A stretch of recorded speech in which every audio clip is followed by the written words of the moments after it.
Olá pessoal, tudo bem? Então um salve bem grande para vocês. Já estavam com saudades, né? Exatamente. Então, no ar, o nosso, o meu, o seu Jornal Móvel. Exatamente. Então, mais uma edição do nosso Jornal Móvel diretamente para vocês aí, estarem acompanhando comigo, pegando algumas informações, sabendo e entendendo algumas coisas a mais. Eu quero que você sempre fique atento comigo dentro desse contexto aí do nosso Jornal Móvel. O tema que eu escolhi para a gente falar hoje, lembra que aqui nós somos temáticos, né? Cada jornal móvel é um trato especial para vocês. E o nosso tema de hoje vamos falar sobre o contexto do Índice de Desenvolvimento Humano. Isso mesmo, pessoal, o IDH. IDH Brasil, fazendo um paralelo, uma comparação com os outros, né, IDHs que nos cercam também. Então a gente vai fazendo uma referência bacana com vocês a respeito de tudo isso aí que está rolando. Então, dentro desse cenário nosso IDH, eu peguei algumas opções, algumas ideias para a gente estar discutindo, ver o posicionamento, por exemplo, do Brasil, né? O Brasil andou mudando, né? Saiu da posição número 80, foi para a posição 79, a numeração do IDH. Meu objetivo é que a gente entenda, na verdade, como é que o IDH funciona, como é que ele é medido, né? Como é que ele é mensurado. Nesses últimos tempos, o Brasil está tendo algumas turbulências, principalmente com alguns índices, né? Tanto que hoje eu optei por falar do IDH. Na nossa próxima edição, nós vamos estar falando sobre o IDEB. Mas por que o IDH primeiro? Pelo seguinte, o desenvolvimento humano ele passou por algumas mudanças e os valores foram fechados. Para quem anda acompanhando a mídia e sempre está acompanhando, até porque você está sempre atualizado, você deve ter visto que o IDEB, por exemplo, que é o Índice de Educação Básica, o IBGE passou por novas alterações, né? Então tem coisas ainda que não está fechado, não está redondo. Eu falei, poxa, eu não quero falar desse tema agora porque eu sei que ele não vai estar redondo ainda. Vai que o IBGE muda. E o IDH, ele está assim ancorado também ao IDEB, ou seja, em que sentido? No contexto da escolaridade, eu me refiro a isso. Então a gente primeiro vamos estar entendendo o índice, que é o Índice de Desenvolvimento Humano, para depois a gente passar para o outro índice, só que no sentido de quê? No sentido de que as notícias estejam mais coesas, mais concretas, para a gente entender tudo isso. Como no caso do DH. Houve polêmica nesse índice? Houve muitas polêmicas, com certeza. Mas, porém, é um dado que já foi publicado e é um dado que já é mais concreto. Lembramos também que esse tipo de informação, esse tipo de dado, ele está sempre com vocês diretamente em nossas provas, em concursos, informações e mídia em geral. Não esqueçam, o meu objetivo com vocês aqui no Jornal Móvel não é apenas você concurseiro, mas é você também vestibulando, que está ligado em atualidades, é você que gosta de informação, é você que gosta de saber um pouco mais sobre tudo isso. Então, por isso que eu aqui, professor Otoniel Linhares de Atualidades, estou à disposição de vocês no nosso Jornal Móvel. Vamos estar pegando então esse tema? Professor, o que nós temos ali para pensar nessa temática? Vem comigo, eu coloquei uma ideia bacana para a gente discutir começando. Ó, demografia. Brasil sobe uma posição no IDH, mas ainda é um país desigual. Um relatório da ONU, divulgado em julho deste ano, relata que o Brasil passou da posição 80 para 79 no ranking anual de desenvolvimento, medido pelo IDH, em desenvolvimento humano. Em 2012, o IDH do Brasil era de 0,742, em 2013, o índice subiu para 0,744, passando da posição número 80 para 79, em uma lista de 187 países analisados pelo PNUD, que é o Programa das Nações Unidas para o Desenvolvimento. O que eu coloquei sobre isso? Para você pensar melhor comigo, quando a gente fala da subida do Brasil, o posicionamento do Brasil, tem alguns pontos ali que eu sei que vocês ficam com dúvidas, né? Por exemplo, o IDH. Eu coloquei uma ideia para a gente pensar que o IDH é medido, sim, de 0 a 1, pessoal. De 0 a 1, isso de forma geral, né? O PNUD, que é o Programa das Nações Unidas, ligado à ONU, ele faz essa medição. São dados que são divulgados sempre um ano antes, né? Um ano antes, né, em 2013, foi feito os levantamentos. Então eles divulgam esse ano, agora, em 2014. Um ano antes se faz os levantamentos e divulga só no ano seguinte. Então você vê que nós tivemos ali um dado que eu coloquei do IDH 2012, o IDH 2013, certo? Então, está sendo analisado o 2014? Sim. E deve estar sendo quanto? Vocês viram que foi agora em junho, né, que nós tivemos em julho a saída, né, do número do IDH. Então sempre 6 meses, 7 meses depois do ano corrido é que você tem a liberação desses números. E esses números a gente vai perceber que ele trabalha em cima de 3 vertentes, que é a longevidade, expectativa de vida, a renda per capita, lembra que é a renda por cabeça, por pessoa, e mais o contexto nosso da escolaridade. Esse ponto da escolaridade que vem gerando uma grande polêmica para a gente pensar nele, né, pela qualidade da educação. O Brasil melhorou muito em alguns aspectos, melhorou, mas tem muito mais ainda a melhorar. O contexto da escolaridade ele não vem sozinho, ele vem vem junto com outras ideias, e essa escolaridade, ela nos coloca, né, em uma base bem bacana para pensar. E a qualidade da educação? Então começa a ser questionada também. A longevidade é um ponto muito positivo, né, porque até que ponto que a população está vivendo? Está vivendo mais? Onde que ela chegou? Onde é que ela está chegando? Né, então isso conta também. E a renda per capita são a soma das riquezas do país dividido sobre a população. Lembra? Nossa população ela trabalha com quanto? 200 milhões de habitantes. Então tudo isso entra nesse índice do DH. Mas quem mais, professor? Vamos ver quem está no topo do DH? A primeira colocada no ranking foi a Noruega, com IDH de 0,944. Em seguida, apareceram Austrália, Suíça, Holanda, Estados Unidos, Alemanha, Nova Zelândia, Canadá, Singapura e Dinamarca, todos com desenvolvimento muito elevado. Já a pior colocação ficou para o Níger, com apenas 0,337. Então você vê aí como é que a coisa está, né, evoluindo, né? O atual IDH do Brasil é de 0,744. É composto por dados como expectativa de vida, de 73,9 anos, renda per capita anual de 14 mil dólares, 275, né? 14.275 dólares por ano, escolaridade média de adultos de 7,2 anos. Apenas 38 nações melhoraram o ranking no último ano. Para a ONU, isso seria o reflexo da desaceleração do crescimento global, devido à crise financeira que começou em 2008. Então você veja que o índice ele vai de 0 a 1. Você viu que o contexto da Noruega, o índice mais elevado, 0,944. Então tudo isso, gente, nós percebemos que o contexto de uma crise econômica, as mudanças que vieram acontecendo na economia internacional no Brasil, também proporcionaram essas mudanças. O que nós temos que pensar é o seguinte: o desenvolvimento humano ele é um trabalho muito bem feito pela ONU. É claro que há sempre algumas reclamações. O governo brasileiro, por exemplo, havia reclamado de que os dados que foram retirados para levantamento dessa pesquisa, para a divulgação do dado do IDH Brasil, estavam desatualizados. Saíram números novos no finalzinho de 2013 e a ONU poderia ter muito bem feito o requerimento desses dados. Então são posicionamentos. Você vê que nós trabalhamos muito com o contexto de números. Esses números todos, pessoal, eles são muito fortes porque isso pode elevar o conceito do país perante o mundo. E ao mesmo tempo até linhas de créditos bem facilitadoras. Então não podemos esquecer disso. O Brasil, na verdade, ele trabalha 5 números como qualquer governo o faz.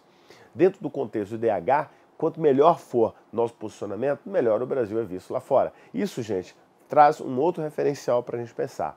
A situação que o IDH ele mede também a questão se o país ele está saindo ou não da condição de emergente para a condição de um país desenvolvido. Não esqueçam disso. Por isso, o interesse tão forte do governo nessa mudança.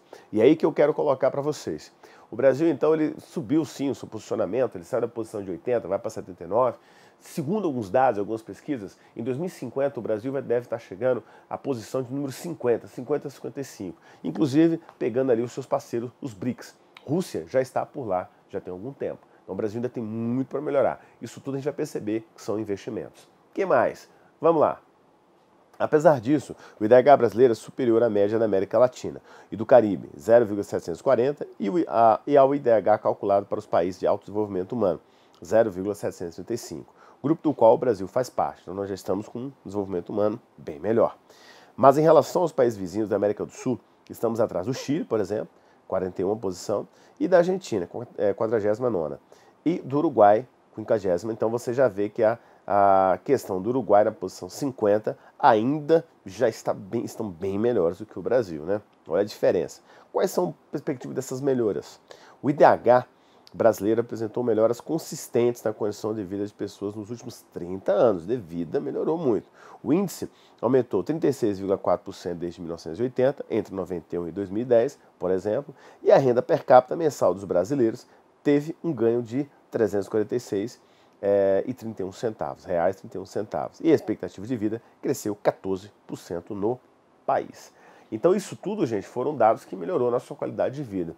Mas você viu, pela questão dos nossos vizinhos, a Argentina, o Chile e o Uruguai, que estão com dados bem melhores do que o nosso. Então é aí que a gente para e reflete. A situação que nós temos no Brasil de melhoria ainda não foi tão considerável ao ponto de nós chegarmos a posições mais confortáveis. O Brasil, por exemplo, a numeração nossa 0,744, poderíamos estar na numeração de 0,8, por aí sim, claro. Mas isso tudo, pessoal, depende muito de investimentos. Os investimentos, principalmente, tendo um contexto ali que a gente fala da expectativa de vida.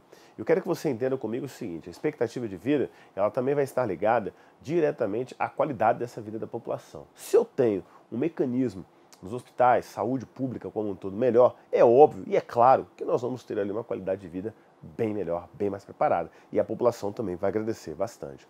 A mesma coisa no contexto da escolaridade. A escolaridade ela pode proporcionar novos empregos, qualidade de emprego, rendimentos maiores. E é isso que eu quero da população. A população ela tem que ter essa noção muito clara daquilo que ela vai conseguir.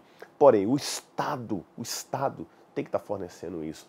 O contexto da renda per capita, ela está atrelada diretamente à escolaridade. Se a população está conseguindo manter e ter uma qualidade de vida melhor ou uma escolaridade cada vez maior, é óbvio que ela vai ter uma condição também de melhorar a sua saúde, né? Vai procurar mais os hospitais, vai ter muito mais clareza sobre tudo aquilo que as dúvidas, ou vai buscar informações.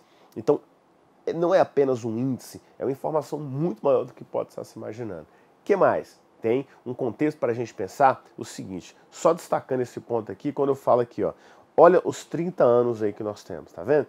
Então, o índice aumentou 36,4% desde 80. É isso que eu queria só pontuar, mesmo com o aspecto de crises, com tudo, o Brasil acabou melhorando bastante.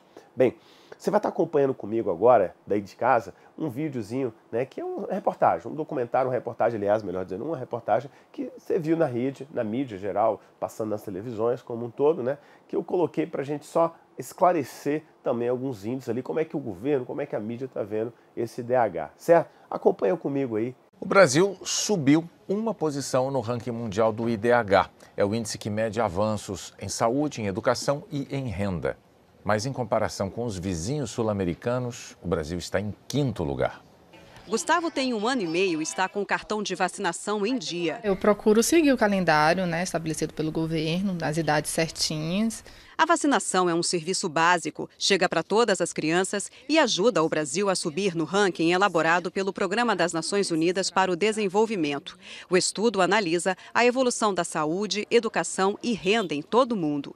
O Brasil ocupa a posição de número 79, uma acima do relatório divulgado no ano passado. O Índice de Desenvolvimento Humano do país, o IDH, é de 0,744. Quanto mais se aproxima de 1, mais desenvolvido é considerado um país. O Brasil é o 5º colocado na América do Sul, atrás de Chile, Argentina, Uruguai e Venezuela. E melhora lentamente. De 2012 para 2013, o ritmo de crescimento do Brasil entre os países da região só foi maior que o da Argentina e da Venezuela. Na comparação com os países em desenvolvimento, os chamados BRICS, o Brasil é superado pela Rússia.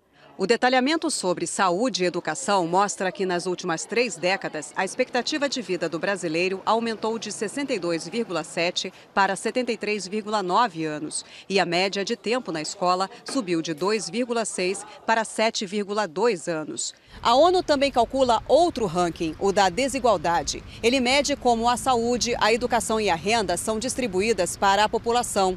No caso do Brasil, a desigualdade vem caindo, mas ainda é muito alta e faz o país perder 16 posições no ranking. Antônio mora de favor nos fundos de uma igreja e vive com um salário mínimo. Tem que saber planejar aquele dinheiro para que dê para chegar até o fim do outro mês. Se eu não souber que eu estou lá, não dá também não. A má distribuição de renda ainda persiste, embora, de acordo com o relatório da ONU, programas como o Bolsa Família estejam reduzindo as diferenças. A questão da desigualdade no país é uma questão que ainda precisa ser equacionada, mas o desenvolvimento do país ele vem mostrando uma harmonização crescente, se a gente considera desde 1980 até os anos atuais. O governo brasileiro questionou algumas conclusões deste estudo porque considera que a ONU usou dados desatualizados. Numa entrevista coletiva, 3 ministros disseram que os dados utilizados pela ONU estão defasados e que no ano passado, novos dados já estavam disponíveis. Segundo o governo, se tivessem sido considerados, o IDH subiria de 0,744 para 0,764. Se usassem dados brasileiros atuais e não dados de 2009, nossa posição já seria outra. Então a gente avançaria 12 pontos no ranking. O que é importante mostrar é que ao avaliar essas políticas, o Brasil tem conseguido avançar. A ONU esclareceu que, para comparar o desempenho de 187 países, precisa usar bancos de dados abrangentes de organismos internacionais e que o relatório foi elaborado tendo como base as informações que estavam disponíveis nessas fontes até novembro de 2013. E aí, beleza? Você acompanhou comigo? Perfeito, né, pessoal? Isso aí foi só para dar uma clarezazinha, uma acompanhada com você, para você ter essa percepção do que a mídia está vendo. Até porque o nosso objetivo aqui, como eu sempre coloco para vocês, é informá-los, né? Então você viu aí nessa reportagem, que a mídia divulgou como um todo, que o contexto do IDH é um fator que o país quer melhorar. E para isso o país nem sempre ele está de bom grado, ele às vezes fica de bronca com determinadas situações também, uma vez que essa situação não estão com seus dados atualizados. Então a gente tem essa percepção um pouco mais clara ali. Mas, pensando por dentro disso, o que eu coloquei? Eu coloquei um quadro explicativo para vocês estarem entendendo junto comigo como é que esse DH funciona. Então o que eu tenho ali? Ó? Definição clara, né? O Índice de Desenvolvimento Humano é calculado anualmente e leva em conta 3 componentes: vida longa e saudável, educação e renda per capita, como vocês podem estar vendo. Olha lá, aí entra expectativa de vida, vida longa. A vida longa e saudável é medida pela esperança de vida ao nascer em anos. Este dado é fornecido pelo Departamento de Assuntos Econômicos e Social da Divisão de População das Nações Unidas. Mais educação. O índice de educação vem da média entre anos de estudo e expectativa de vida de anos de estudo. Estes dados de 2013 são fornecidos pelo Instituto do Estatístico da Unesco, a Organização das Nações Unidas para a Educação e Ciência e a Cultura. Então, educação ali. Mas a renda, o indicador de renda é o RNB, Renda Nacional Bruta Per Capita, medida pelo Banco Mundial e pelo Fundo Monetário Internacional em 2011. Aí você começa a ver ó, a faixa etária. Os índices vai de 0 a 1. Então, quando a gente acompanha aqui, ó, viu aí, ó os índices de 0 a 1. Quanto mais próximo de 1, mais alto o desenvolvimento humano. Olha só, o Brasil, pessoal, ele está onde? Ele está aqui nessa classificação, tá vendo? Porque o Brasil está 0,744. Então nós estamos aqui nessa classificação. Querendo chegar onde? Estamos querendo chegar aqui, né? Muito alto, nesse caso ali. Então você vê como é que esse índice ele acaba sendo o quê? Distribuído para a gente. Então deu para a gente ter uma clareza em conceitual. Por isso que é quando a gente falei com vocês, é quando a gente trabalha com longevidade, a renda per capita e a escolaridade. Então só para você ter uma noção de como que esse DH é trabalhado. E a desigualdade de forma geral. Vamos ver então? Mais um ponto aqui, ó. Em 2010, o PNUD criou o IDH, o Índice de Desenvolvimento Humano, ajustado à desigualdade. Um indicador para avaliar a desigualdade e que considera, além da média de desenvolvimento, as diferenças nos indicadores de renda, educação e saúde. Entre a população, quanto maior a desigualdade, maior o desconto da pontuação. O estudo destaca aqui no Brasil, onde a desigualdade de renda tem acompanhado a história do país desde os tempos coloniais, o índice de Gini, que é que mede a concentração de renda, caiu substancialmente em uma década, passando de 54,2 para 45,9. Quanto mais o valor se aproxima de 0, menor a diferença. É isso que nós estamos buscando. É uma aproximação com esse valor de 0 cada vez mais. Então, a situação hoje do Brasil melhorou, mas poderia melhorar muito mais. Não esqueçam disso, certo? Então, nessa edição do nosso Jornal Móvel, eu trabalhei com o conceito do desenvolvimento humano para você conhecer um pouco melhor sobre isso, saber um pouco mais e saber também por que o Brasil não está crescendo tanto assim. Poderia estar bem melhor. Não está devido ainda a algumas falhas quando a gente destaca essa questão dos 3 pontos do índice: longevidade, a escolaridade e a renda per capita, ok? Quer saber mais? Entra no nosso portal, estamos sempre abertos para vocês. aulamóvel.com, né? Isso, dá uma olhadinha lá no portal, que aí você vai encontrar aqui essas dicas de atualidades e muito mais diretamente para vocês, tá certo? Então, pessoal, até a nossa próxima edição do Jornal Móvel para vocês. aulamóvel.com.